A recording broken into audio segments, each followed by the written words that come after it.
I have a feeling we're going to get some stories from people the pod knows pretty soon. Mm-hmm. So if you're a nurse, know a nurse, and you have a story, send Which it you in. probably do.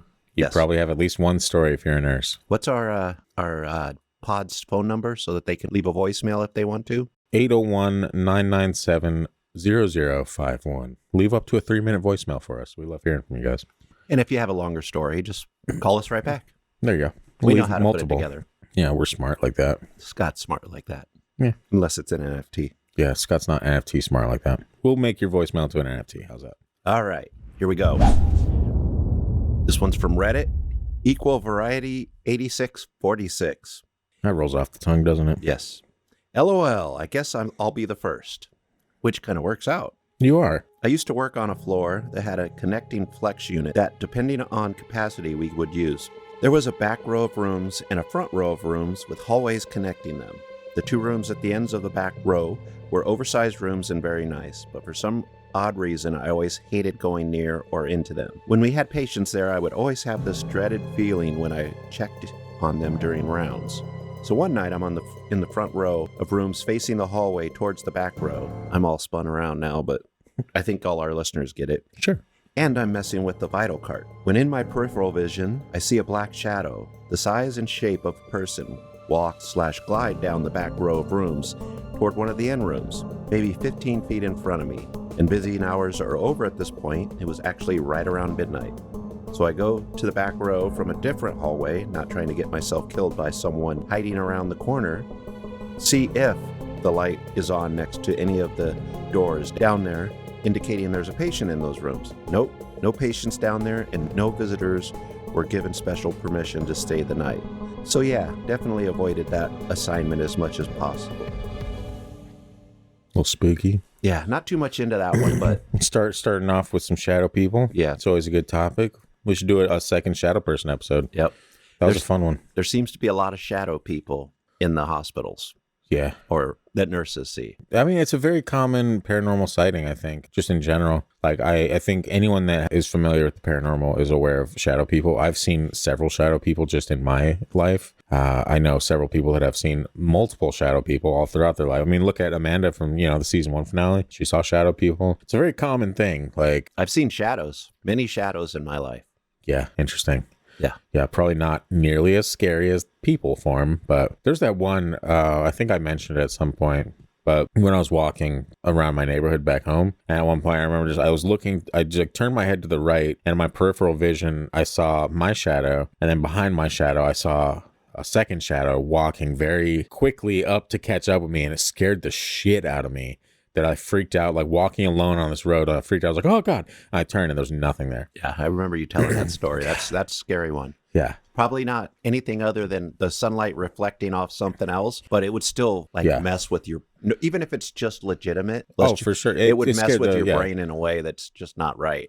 It scared the hell out of me regardless of what it actually was. Like, it could have been a second shadow of myself being refracted and moving closer because something was in the distance shining at me, sure. But I think the sun was also in a location in the sky where it was less likely that was the case. Can you tell time by the sun? Mm-hmm. I can also tell time by when I left the house and roughly how many minutes into the trip I was. But if I needed to, I could look up and be like, oh, it's roughly 3:46 p.m. I don't understand how more people can't do that. Yeah, out here it's a little harder. Yeah, it's a little harder out here. Yeah, we grew up kind of closer to the middle of the world in the desert where there's a lot of sun. Oh yeah, where we'd have things like high noon. Yeah, don't really have high noon out here so much as you have noon. Just noon. Every time high noon is mentioned, you need to put a little whistle sound. Yeah, you know what I mean, but that wasn't a very good whistle. Yeah, I was trying to figure out what whistle are you talking like the old cowboy? Like, yeah. Okay.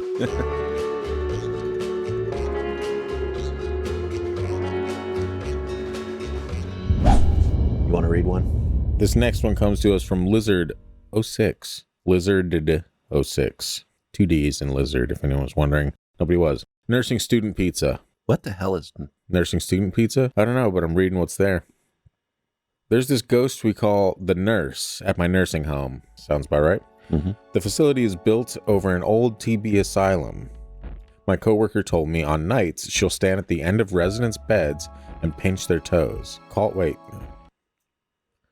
My coworker stands over their beds and pinches their No, toes? the ghost. My coworker said the ghost stands over the bed. All right. That makes more sense. I was like, damn, weird flex, but let's get into it, you know? My coworker told me on nights she'll stand at the end of residents' beds and pinch their toes. Call bells have gone off multiple times in completely empty rooms. Apparently she's a black figure with a nursing cap people have seen out of the corner of their eye. I always avoid nights on that floor. Really makes you wonder what some of the residents are seeing at night when they're scared. Ooh, I think a nursing home would be an interesting place to be a nurse at. Yes. I think, well, at what point are you like, oh, maybe this is, you know, dementia?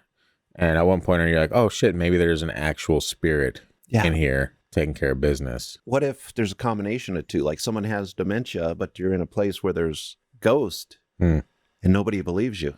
Yeah, because I've heard some of these nurse stories you read them and you're like, oof, that's creepy. Yeah. Like I don't know. Like, I don't know if I have the balls to work in a place like that and continuously go into these rooms. I would be like, I'd find a way not to go into that room on my shift. I'd be like, room 14? No, I'm not going in that one. Sorry. You guys can wait till the next round comes through. Yep. They can help Greg or whatever in there figure out what's going on with his. But he's coding. Ghoster in there. Yeah. Man, well, let him code. Yeah. If he's coding, maybe he can help me out. He's 87 years old. He lived a good life. Yeah. Way to go, Greg. Shout out, Greg. You did it. Sorry I wasn't more courageous, Greg. You deserved that. That's why I'm not a nurse, I guess. True. I couldn't do it. We on to another one? Lee 97. My first few weeks, I was outside a 6-bed bay. I was stocking up the gloves, and at the corner of my eye, I seen a woman wearing a hospital gown, but her own cardigan over it. She walked pretty fast into the toilet, and I, thoughtful to myself, who the hell in here is moving that fast on their own? It was an older adult. It was an older adult acute orthopedic ward, so it was mostly elderly people recovering from broken bones. Long-term surgical care patients, so most of the patients were bed patients or needed assistance moving. I looked, and all 6 patients were in bed or in their chairs. Naturally, I assumed a patient from elsewhere had wandered in. I walked into the bathroom, and no one was there. I didn't look at her directly, but she certainly looked like the average elderly female patient. The more I think about how she moved, it was more like floating, hovering, than walking fast. Been on the job 2 years now, and I've never seen anything like that since. Wait, so this person went in the bathroom after them and still saw them in there? No, didn't see anybody. Oh, okay. But she was talking about how they had a good look, a pretty decent look at it, and then there was still nobody in there. The floating, hovering thing always kind of creeps me out a little bit. Yeah. We've heard a few stories over the last year and a half that involve that, like just the movement, like the fluid movement of something like that. It just gives me the heebie-jeebies. That would be really weird. It's just unnatural. I think anything that's unnatural, like, I mean, the same way they shoot those horror movies in Hollywood where like the crawling down the stairs, like they'll film it backwards. Yeah. So that it just looks weird and just puts you off. Like, no, that's not natural. It's funny how such a simple filming trick works in horror movies. Yeah.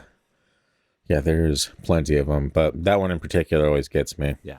Sometimes they do it with the person actually crawling back, like with their limbs backwards, too. Yeah. No thanks. Yeah, that's spooky, though. Nobody wants to see something. What's with the bathrooms? We talked about this in previous episode, too. Like, just ghosts in bathrooms. Surely they're not in there, dropping a deuce. I can't. Like, what's the significance? Is the water in the toilets like a conduit? Ooh, I never thought of that.